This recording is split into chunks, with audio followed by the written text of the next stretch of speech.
قرآن کریم میں حکم ہے کہ لا یسخر قوم من قوم عسى ان یکونوا خیرا منہم ولا نساء من نساء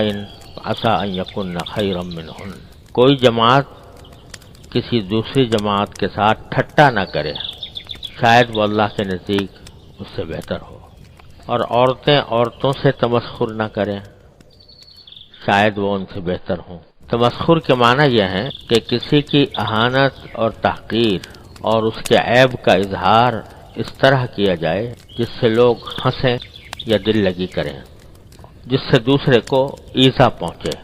اس میں بہت سی صورتیں داخل ہیں، مثلا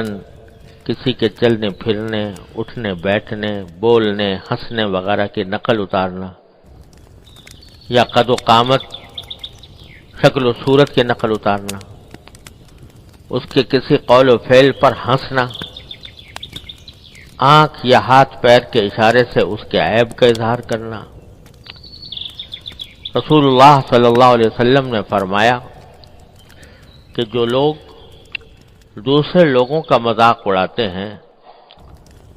آخرت میں ان کے لیے جنت کا دروازہ کھولا جائے گا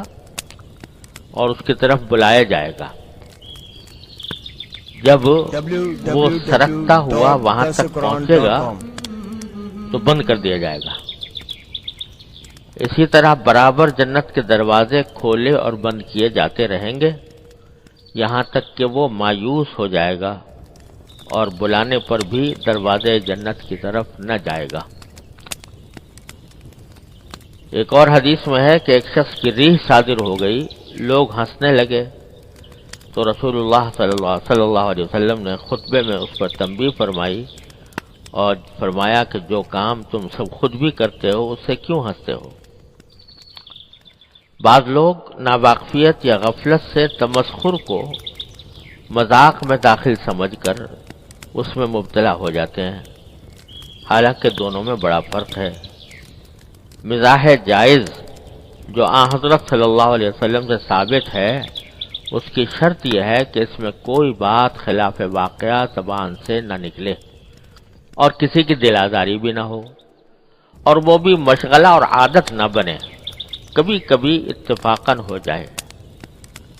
اور جس تمسخر میں مخاطب کی دل آزاری یقینی ہے